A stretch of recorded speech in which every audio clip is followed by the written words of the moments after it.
28장 11절로 19절에 있는 말씀 우리 한 목소리로 읽겠습니다. 여인이 이르되 내가 누구를 내게로 불러 올리랴 하니 사울이 이르되 사무엘을 불러 올리라 하는지라. 여인이 사무엘을 보고 큰 소리로 외치며 사울에게 말하여 이르되 당신이 어찌하여 나를 속이셨나이까? 당신이 사울이시니이다. 왕이 그에게 이르되 두려워하지 말라. 네가 무엇을 보았느냐 하니 여인이 사울에게 이르되 내가 영이 땅에서 올라오는 것을 보았나이다 하는지라. 사울이 그에게 이르되 그의 모양이 어떠하냐 하니 그가 이르되 한 노인이 올라오는데 그가 겉옷을 입었나이다 하더라. 사울이 그가 사무엘인 줄 알고 그의 얼굴을 땅에 대고 절하니라. 사무엘이 사울에게 이르되 네가 어찌하여 나를 불러 올려서 나를 성가시게 하느냐 하니 사울이 대답하되 나는 심히 다급하니이다. 블레셋 사람들을 나를 향하여 군대를 일으켰고 하나님은 나를 떠나서 다시는 선지자로도 꿈으로도 내게 대답하지 아니하시기로 내가 행할 일을 알아보려고 당신을 불러 올렸나이다 하더라. 사무엘이 이르되 여호와께서 너를 떠나 네 대적이 되셨으니 내가 어찌하여 내게 묻느냐? 여호와께서 나를 통하여 말씀하신 대로 네가 행하사 나를 내 손에서 떼어 네 이웃에게 다윗에게 주셨느니라.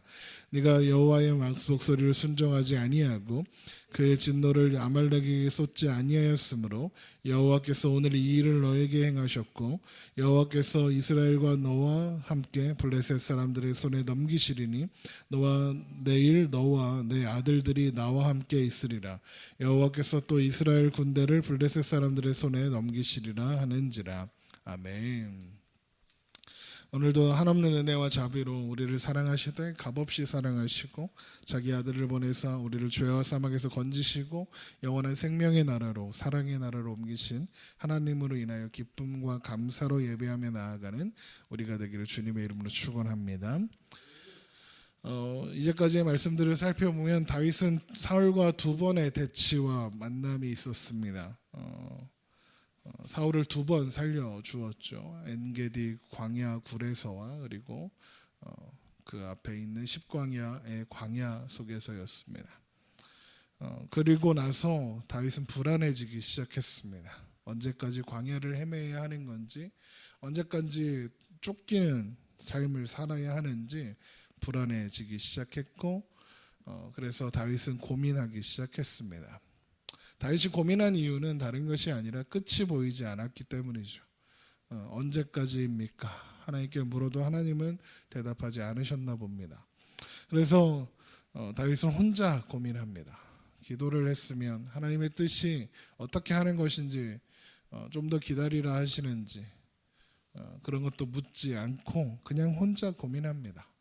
그리고 그 혼자 고민한 끝에 더 큰 불안함만 찾아왔죠. 그래서 그 불안함 때문에 다윗은 잘못된 판단을 하고 맙니다. 다윗은 블레셋으로 가기로 결정을 합니다. 하나님은 다윗에게 유대에 머물라 하셨었죠. 그러나 사울을 피해서 블레셋으로 가기로 마음 먹은 겁니다. 이스라엘을 벗어나면 사울이 더 이상 나를 쫓으러 오지 않겠지 하는 생각, 그런 판단 때문이었습니다. 실제로 사울은 다윗이 블레셋으로 들어간 이후에 더 이상 다윗을 찾지 않았습니다. 사울과 이제 다윗은 영원히 만나지 않습니다. 그렇게 블레셋으로 갔더니 가드와 아기스가 다윗을 또 환대합니다. 그래서 시글락이라는 성도 주어서 그곳을 다스리며 살게 합니다.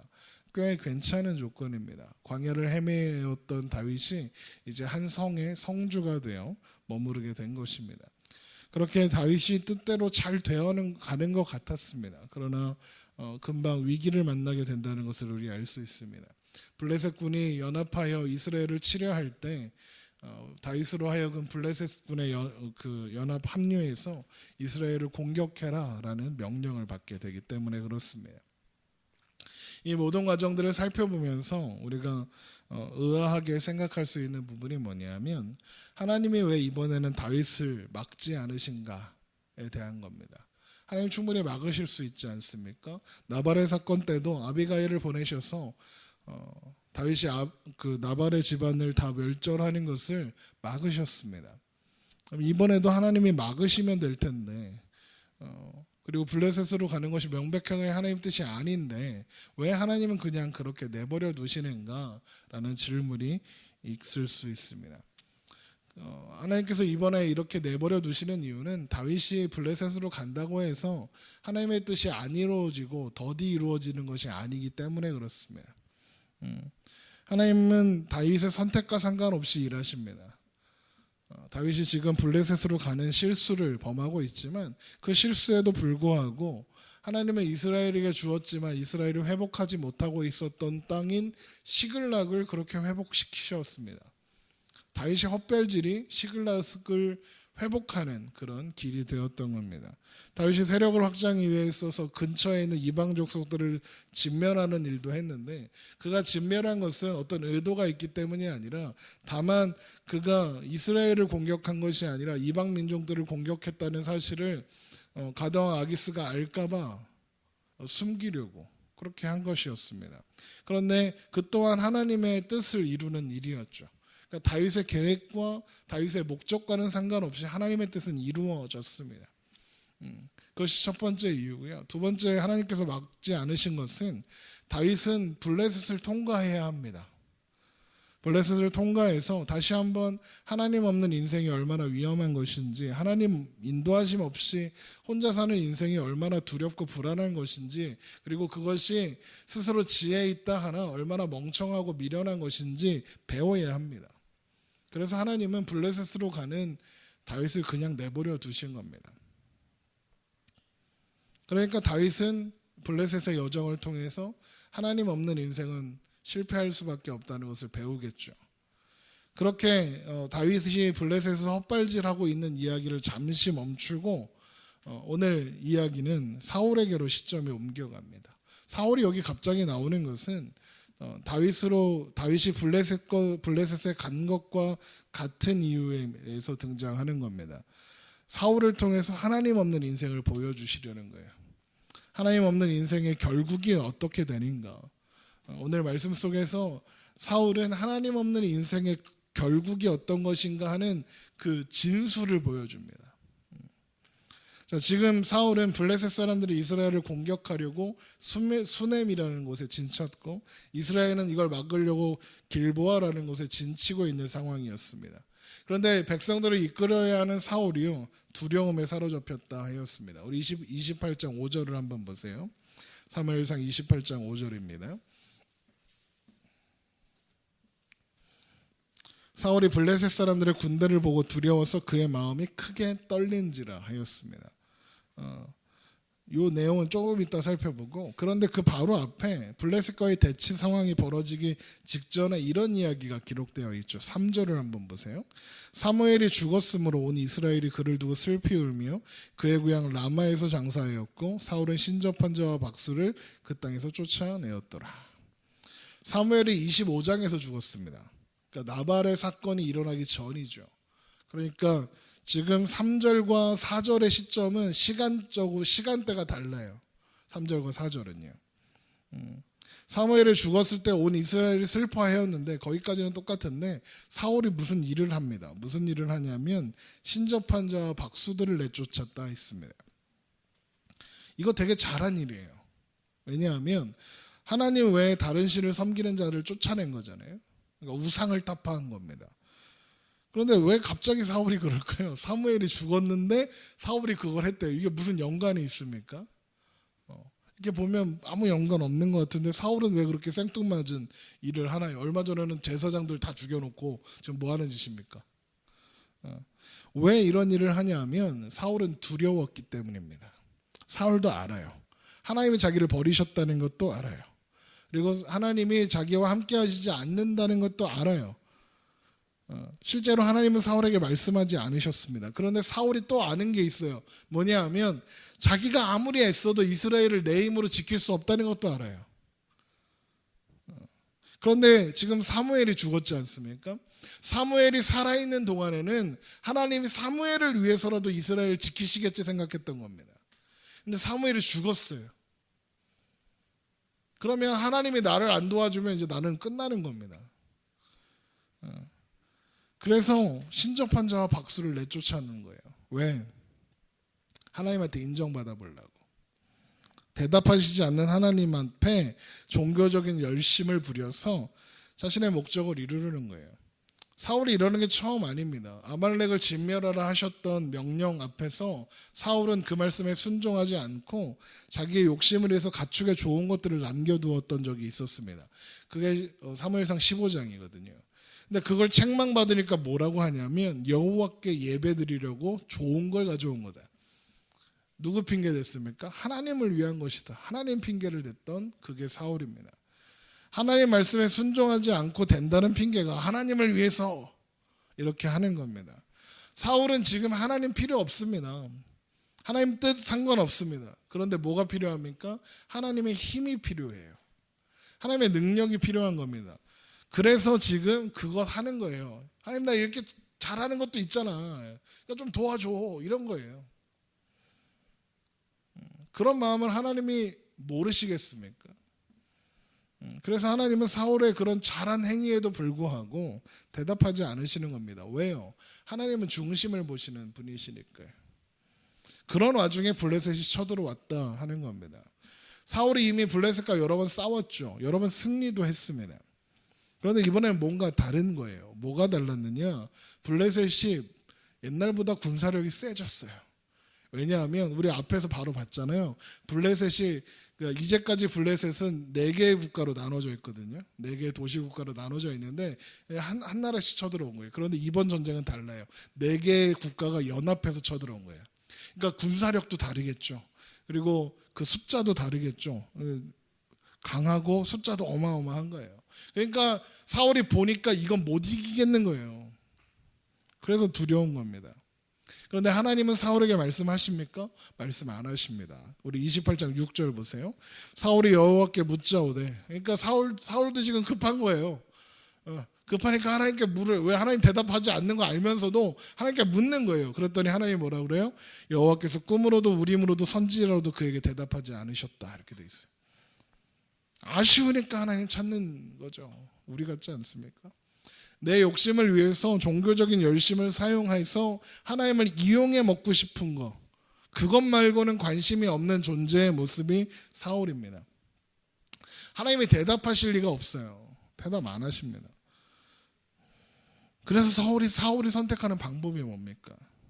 하나님 앞에 종교적 열심을 드러내기 위해서 했던 신접한 자들, 그러니까 무당들이에요. 쉽게 말하면 무당들 다 내쫓아나고 다 죽이고 그랬거든요.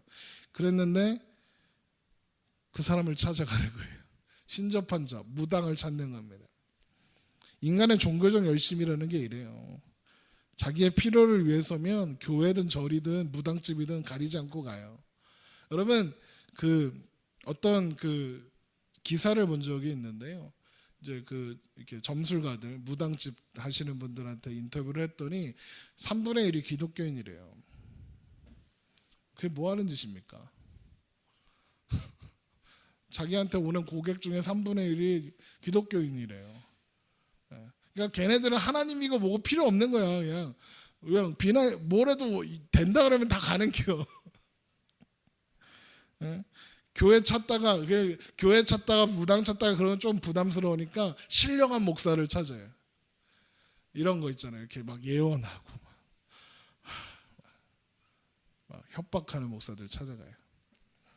여러분 11조 안 됩니다. 12조 해야 복 받습니다. 여러분 복 받으려면 더 열심히 해야 됩니다. 이런 목사 찾아가서 비나이다 하는 거죠. 그럼 여러분 부자 되고 성공합니다. 그 말 듣고 싶어서 가는 거예요. 그런 사람들한테 진리가 중요할까요? 하나님 말씀이 중요할까요? 하나님 뜻이 중요할까요? 아무것도 중요하지 않아요. 그죠? 자기가 원하는 것 채워주겠다고 약속하는 사람한테 가는 거예요. 그래서 여러분 교회가 커지잖아요. 그러면 저기 뭔가 큰 이유가 있어. 사람들의 욕망을 해결해 주는 거야. 물론 큰 교회가 다 그런 건 아니지만 내 필요를 채워주겠다고 약속하는 게 진리예요. 사람들에게는. 그런 거 찾는 사람들에는. 그저 욕망의 눈에 머리 버려서 길을 헤매이고 있는 미련하고 연약한 인생일 뿐인 겁니다. 그게 지금 사울이고 그리고 그게 우리의 모습일 수 있다는 겁니다. 그 절박한 사울이요 옷을 갈아입고, 당당하지 못하다는 뜻이죠. 옷을 갈아입다는 얘기는. 옷을 갈아입고 신접한 여인을 만나러 갑니다. 왜요? 다 죽였잖아요, 자기가. 근데 왕의 옷을 입고 이렇게 나타나면 그 신접한 여인을 만나 주겠어요? 도망가겠지? 죽이러 왔구나 그러면서 도망갈 거 아닙니까? 괜히 그래서 이제 사울이 찾아가는 겁니다. 그러니까 사울 아닌 것처럼 하고 가는 거예요. 그래서 보세요. 사울이 누구 좀 불러달라 그랬더니 여인이 그러는 거죠. 9절 보세요. 여인이 그에게 이르되 내가 사울이 행한 일 곧 그가 신접한 자와 박수를 이 땅에서 멸절시켰다. 그러니까 다 죽여버린 거예요. 내쫓은 정도가 아니라. 네가 어찌하여 내 생명을 올무에 놓아 나를 죽게 하려느냐. 이거 함정 아니냐 이거죠. 내가 그거 했다가 내가 죽으면 어떡하냐. 누구 죽이려고 그런 거 부탁하냐 그러는 거죠. 그랬더니 사울이 뭐라고 하는지 보세요. 10절입니다. 사울이 여호와의 이름으로 그에게 맹세하여 이르되 여호와께서 살아계심을 두고 맹세하노니 네가 이 일로는 벌을 당하지 아니하리라. 어이가 없는 거예요. 무당 앞에 가서 누구 이름으로 맹세하고 있어요? 하나님 이름으로. 사무엘상 15장에서 아말렉을 제대로 멸절하지 않고 돌아왔을 때 사무엘이 사울의 죄를 지적하면서 하는 말이 뭐였냐면 순종하지 않는 것이 점치는 죄와 같다 했거든요. 하나님 앞에 완고한 것이 우상 숭배하는 거다 이렇게 하셨는데 지금 점치는 집에 가서 하나님의 이름으로 맹세를 하고 있는 거예요. 하나님께서 하나님의 이름을 망령되이 부르지 말라 그러면 그것 때문에 죄 없다 하지 않겠다 하셨어요. 죄에 죄를 막 이렇게 쌓는 거죠. 죄 앞에서 하나님 이름 운운하고 있고 그러는 겁니다. 그게 다 죄인들입니다. 여러분 보십시오. TV에 나오는 그 소위 욕먹는 기독교인들 보세요. 걔네들도 다 하나님 뜻대로 했다 그럽니다. 네? 여신도를 성추행했는데 하나님 뜻이랍니다. 교회 재산을 날고 먹고 텄는데 하나님 뜻대로 했답니다. 다 하나님 뜻이랍니다. 하나님 이름 팔아먹지는 말아야 되는데 하나님 이름 자꾸 팔아먹습니다. 그게 사울입니다. 여러분 하나님을 말하면서도 하나님과 상관없는 존재는 이렇게 그 인생에 답이 없습니다. 무당집 가서 하나님 이름을 팝니다. 그 말을 들은 여인이 누구 불러줍니까? 라고 했더니 사울이 사무엘을 불러달라 합니다. 11절을 보세요. 여인이 이르되 내가 누구를 내게로 불러올리려 하니 사울이 이르되 사무엘을 불러올리라 하는지라. 그랬더니 사무엘이 나타나요. 여러분 여기부터가 중요합니다. 잘 들으셔야 돼요. 이거 말씀을 오해하면 이상해져요. 여기서 나타난 사무엘이 누굽니까? 우리가 아는 그 사무엘인가요? 아니면 다른 존재일까? 제가 성경을 이제 이 부분을 연구하면서 확인한 바로는 우선은 이 여인이 불러 올린 게 사무엘 아니라는 거예요. 사무엘의 모습을 한 사탄이라는 거죠. 귀신인 거죠. 왜냐하면 신접한 사람이 천국이나 지옥에 있는 사람을 불러 올리는 건 없어요. 성경에는. 그러니까 우리가 소위 말하는 귀신 뭐 이렇게 하잖아요. 그건 죽은 사람의 영혼이 아니에요. 죽은 사람의 영혼을 가장한 사탄의 수하들인 거죠. 그러니까 그런 게 불가능하니까요. 그러니까 그게 이제 천국에서 오고 가고 자기 마음대로 못해요. 누가 부른다고 오고 막 그런 거 안 된다고요. 그래서 심지어 사무엘이에요. 사무엘을 일개 무당이 불러올릴 수 없잖아요. 그래서 많은 주석가들이 루터나 뭐 우리 그 종교계의 많은 선배들이 사탄이다. 그래서 사울의 현실만 말했을 뿐이다. 그렇게 해석하기도 합니다. 나름 괜찮은 해석인 것 같았어요. 그래서 이전에는 오늘 설교를 준비하면서 살펴보기 전까지는 늘 그렇게 대답했어요. 이 부분에 대해서 질문하는 사람들이 꽤 있었거든요. 이 죽은 사람 불러올릴 수 있습니까? 막 이렇게. 그래서 그거 아니다, 그거 사탄이다 이렇게 이야기해 줬었는데 말씀을 주의 깊게 보다 보니까 그게 아닌 것 같은 거예요. 보세요. 11절을 보세요. 여인이 이르되 내가 누구를 내게로 불러올리려 하니 사울이 이르되 사무엘을 불러올리려 하는지라. 그랬더니 여인이 사무엘을 보고 큰 소리를 외쳐요. 소리를 질러요. 그러니까 11절과 12절 사이에 아무 일도 없었어요. 이게 무슨 말이냐면 사울이 사무엘을 불러달라 했죠. 그럼 여인이 불러야 될 거 아니에요. 안 불렀어요. 사무엘을 부르거나 막 신을 부르거나 뭐 주문을 외우거나 아무것도 안 했어요.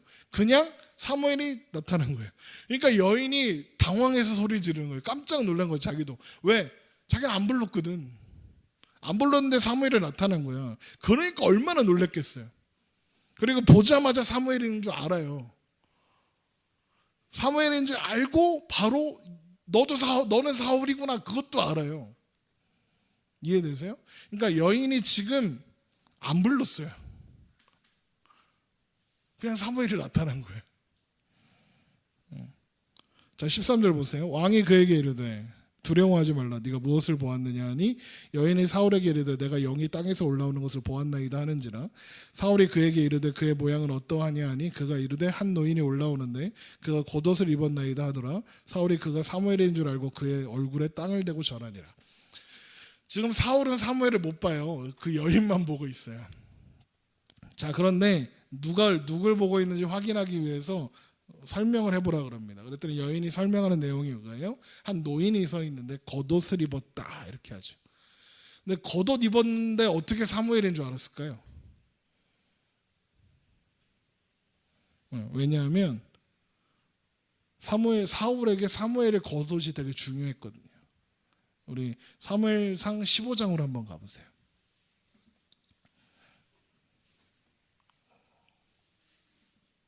사무엘상 15장으로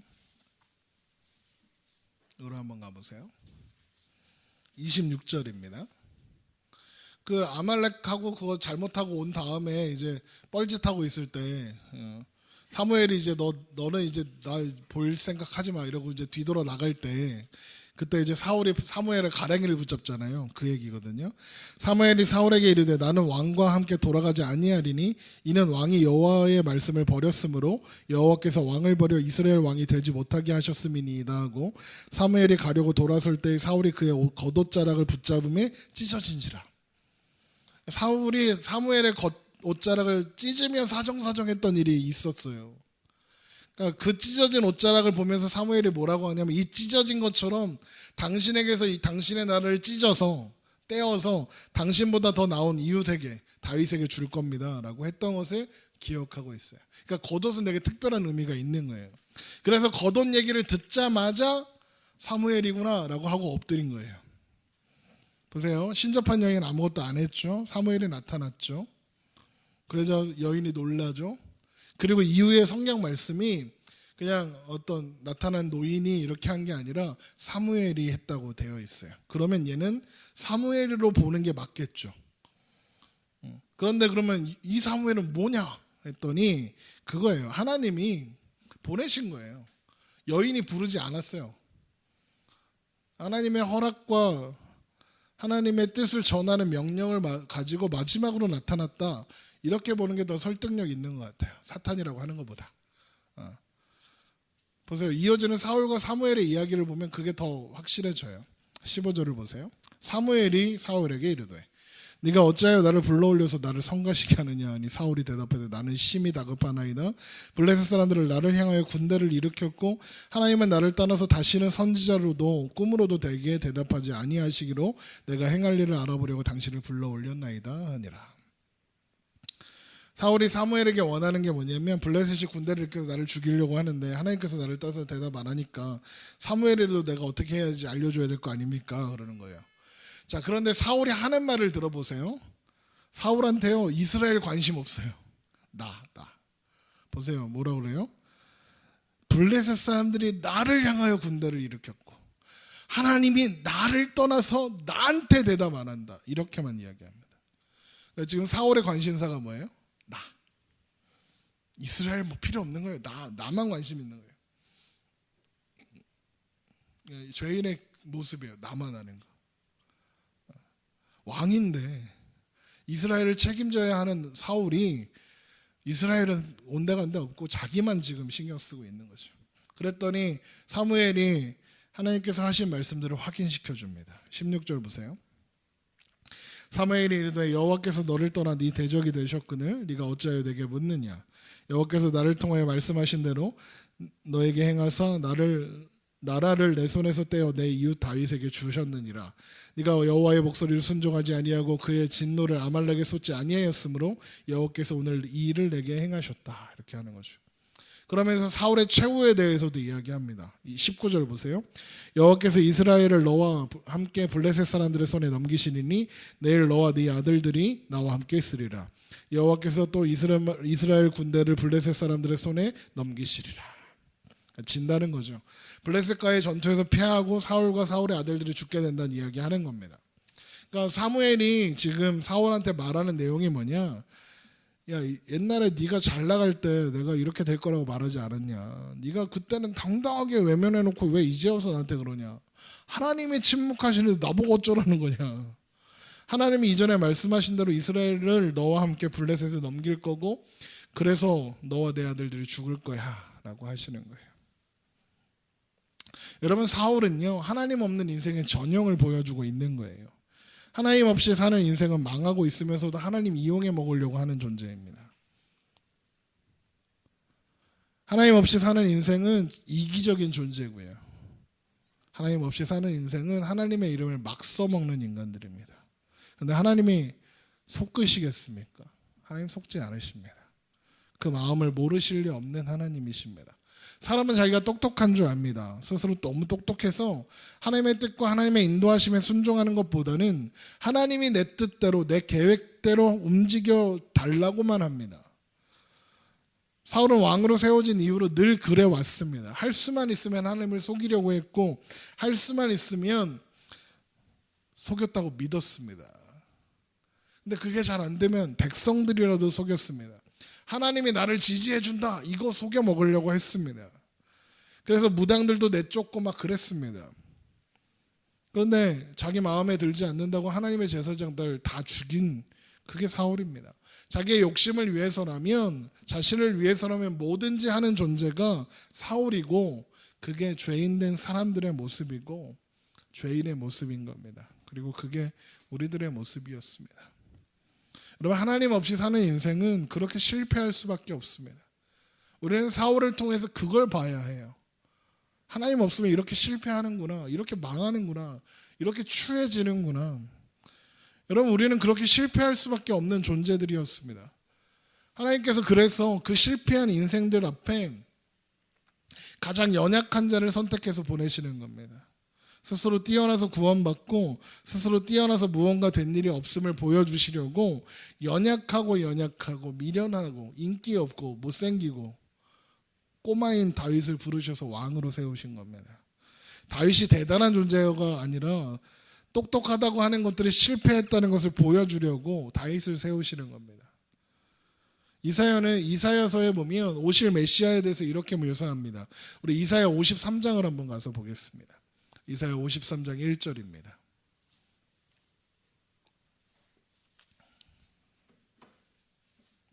이사야서 53장 1절.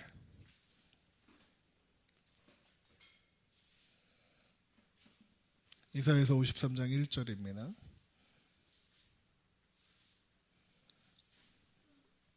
이사야 53장 1절 3절까지 보겠습니다. 우리가 전한 것을 누가 믿었느냐? 여호와의 팔이 누구에게 나타났느냐? 이게 메시아에 대한 예언이거든요. 그 모습이 이렇다 합니다. 2절, 그는 주 앞에서 자라나기를 연한 순 같고 마른 땅에서 나온 뿌리 같아서 고운 모양도 없고 풍채도 없은즉 우리가 보기에 흠모할 만한 아름다운 것이 없도다. 그는 멸시를 받아 사람들에게 버림받았으며 간고를 많이 겪었으며 질고를 아는 자라. 마치 사람들이 그에게서 얼굴을 가리는 것 같이 멸시를 당하였고 우리도 그를 귀히 여기지 아니하였도다. 메시아가요 구원자시잖아요. 그런데 연한 순 같고 많은 땅에 나온 뿌리 같아서 고운 모양도 없고 풍채도 없고 우리가 보기에 흠모할 만한 아름다운 것이 없다. 이게 메시아의 모습입니다. 예수님이 딱 그렇습니다. 초라한 마구간에서 나셨습니다. 목수의 아들로 자라셨습니다. 사람들은 그를 다 멸시했습니다. 결국에는 저주의 상징인 십자가에 죽으셨습니다. 보잘것없죠. 사람들은 그 모습을 보면 뭐라고 했냐? 하나님이 그를 벌 주신다라고 했습니다. 하나님이 그를 심판한다 하셨습니다. 그러나 그는 우리의 질고를 지고 우리의 슬픔을 당하신 것이었습니다. 우리 4절 보세요. 이사야 53장 4절. 그는 실로 우리의 질고를 지고 우리의 슬픔을 당하였거늘 우리는 생각하기를 그는 징벌을 받아 하나님께 맞으며 고난을 당한다 하였도다. 그러면서 유명한 말씀이 이어집니다. 그가 찔림은 우리의 허물 때문이요 그가 상함은 우리의 죄악 때문이라. 그가 징계를 받으면 우리는 평화를 누리고 그가 채찍에 맞음으로 우리는 나음을 입었도다. 우리는 다 양 같아서 그릇 행하여 각기 제 길로 갔거늘 여호와께서는 우리 모두의 죄악을 그에게 담당시키셨도다. 메시아는 그런 모습입니다. 다윗이 연약하고 보잘것 없는 자 중에 부름받아 왕이 되어야 하는 이유가 바로 그겁니다. 하나님께서는 다윗을 통해 오실 메시아를 보여주셔야 합니다. 그래서 보잘것 없는 자리에서 주목받지 못하던 자리에서 다윗을 부르시고 기름 부으시고 왕으로 세우셨습니다. 다윗은 오실 메시아를 예표하고 있습니다. 그런데 다윗은 완전한 사람도 영웅도 훌륭한 왕도 아니었습니다. 이제 더 그게 극명하게 나타날 겁니다. 다윗은 사울보다 낫다고 할 만한 것이 전혀 없는 사람입니다. 따지면 사울이 훨씬 나을 수도 있습니다. 그러나 하나님은 그런 못난 다윗을 메시아의 표징으로 세우셨습니다. 여러분, 메시아가 무슨 뜻인 줄 압니까? 메시아를 신약 성경에서는 그리스도라 합니다. 같은 말이에요. 메시아와 그리스도는 같은 말이거든요. 그 뜻이 뭐냐? 기름 부음 받은 자입니다. 여러분, 우리가 사무엘을 살펴보면서 기름 부음 받은 자가 누굽니까? 사울이죠. 또 다윗이 기름 부음 받았습니다. 그들은 메시아였습니다. 기름 부음 받은 자들. 그런데 그들이 모두 성공했습니까? 실패했습니다. 구약의 역사 속에서 수많은 사람들이 기름 부음 받아 메시아가 되었습니다. 선지자들, 제사장들, 왕들이 기름 부음 받아 세워집니다. 그런데 다 실패합니다. 그들은 그냥 오실 메시아의 표상으로 존재했을 뿐 그들은 완전한 메시아, 완전한 그리스도는 될 수 없었습니다. 그래서 완전한 그리스도가 필요합니다. 그게 예수님이십니다. 그래서 예수님께서 이 땅에 오실 때 그리스도로 오신 겁니다. 예수님의 이름은 예수님이고요. 그리스도는 직책 같은 겁니다. 예수 그리스도로 오셔야 했던 겁니다. 그래서 우리는 예수도 중요하지만 그리스도도 중요한 겁니다. 연약하고 못나고 보잘것없는 모습으로 이 땅에 오셨습니다. 그리고 그 보잘것없고 연약한 자리에서 예수님은 그리스도가 되셨습니다. 그리고 갈 길 몰라 방황하는 죄인들을 하나님의 백성된 자리로 이끌고 가셨습니다. 우리는 사울 같았습니다. 하나님을 모르고 하나님을 이용해 먹으려만 했던 죄인이었습니다. 하나님 말씀에 순종하고 하나님 말씀 앞에 온전하게 서려는 생각이 전혀 없었던 우리들이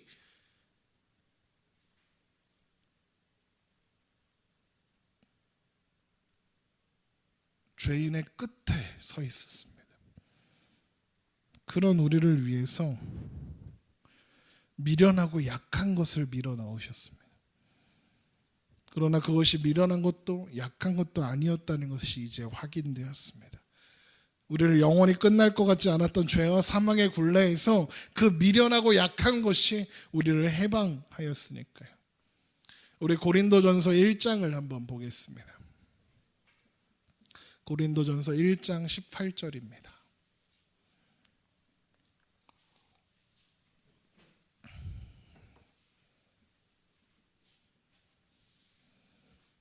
고린도전서 1장 18절. 유명한 말씀이죠. 좀 긴데 제가 천천히 읽어 가겠습니다. 여러분 함께 오십시오. 십자가의 도가 멸망하는 자들에게는 미련한 것이요 구원을 받는 우리들에게는 하나님의 능력이라.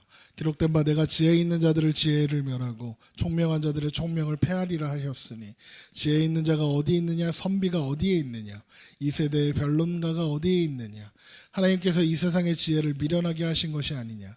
하나님의 지혜에 있어서는 이 세상이 자기 지혜로 하나님을 알지 못함으로 하나님께서 전도에 미련한 것으로 믿는 자들을 구원하시기를 기뻐하셨도다. 유대인은 표적을 구하고 헬라인은 지혜를 찾으나 우리는 십자가에 못 박힌 그리스도를 전하니 유대인에게는 거리끼는 것이요 이방인에게는 미련한 것이로되 오직 부르심을 받은 자들에게는 유대인이나 헬라인이나 그리스도는 하나님의 능력이요 하나님의 지혜니라. 하나님의 어리석음이 사람보다 지혜롭고 하나님의 약하심이 사람보다 강하니라. 형제들아 너희를 부르심을 보라. 육체를 따라 지혜로운 자가 많지 아니하며 능한 자가 많지 아니하며 문벌 좋은 자가 많지 아니하도다. 그러나 하나님께서 세상에 미련한 것들을 택하사 지혜 있는 자들을 부끄럽게 하려 하시고 세상의 약한 것들을 택하사 강한 것들을 부끄럽게 하려 하시며 하나님께서 세상의 천한 것들과 멸시받는 것들과 없는 것들을 택하사 있는 것들을 폐하려 하시나니 이는 아무 육체도 하나님 앞에서 자랑하지 못하게 하려 하심이라. 너희는 하나님으로부터 나와서 그리스도 예수 안에 있고 예수는 하나님으로부터 나와서 우리에게 지혜와 의로움과 거룩함과 구원함이 되셨으니 기록된 바 자랑하는 자는 주 안에서 자랑하라 함과 같게 하려 함이라. 아멘. 여러분, 십자가에 미련한 것이, 그 십자가에 약한 것이 우리에게 지혜와 의로움과 거룩함과 구원함이 되셨다 이야기합니다. 여러분, 우리는 다 못난 자입니다. 우리는 다 사울 같은 자들이었습니다. 스스로 답이 없어서 자기 마음대로 행하고 사는 그런 존재들이었습니다. 그런데 그 못난 자들을 하나님이 사랑하셨습니다. 우리는 사랑받는 자들이 되었습니다. 하나님이 우리를 사랑하신다 하십니다. 하나님 왜 우리를 사랑하십니까? 라고 물으면 하나님은 사랑해서 사랑했다 하십니다. 내가 너를 지었고 내가 너를 포기하지 않는다 말씀하십니다. 그래서 이 모든 일을 이루신다 말씀하십니다. 여러분, 사울의 생애와 다윗의 생애가 서로 비교되고 대조되고 있는 것은 우리가 어떤 존재인지를 확인시키시려 하심입니다. 그리고 하나님은 하나님의 약속과 하나님의 뜻이 어떻게 이루시고야 마시는가를 확인시키시려 하시는 겁니다. 그래서 우리로 하여금 하나님 외에는 우리 주 예수 그리스도밖에는 자랑할 것이 없게 하셨다 말씀하시는 겁니다. 여러분, 하나님 없는 인생은 망할 뿐입니다. 망해가는 그 인생 속에서 오직 하나 살 길이 있습니다. 바로 예수 그리스도, 그 이름만이 살 길입니다. 우리를 위해서, 우리가 사울의 길을 걸어서 결국에는 멸망길로 가고 있는 우리들을 위해서 예수님께서 그렇게 이 땅에 찾아오시고 그리스도가 되어 주신 것입니다. 여러분, 우리 그 사실을 기억하고 주님께서 우리의 마음의 문을 열어 우리의 믿음의 눈을 열게 하시고, 그래서 주를 보며 날마다 주와 함께 동행하며 주님만 의지하며 살게 하시기를 주님의 이름으로 축원합니다. 하나님이 그렇게 하실 것입니다. 우리 기도하겠습니다.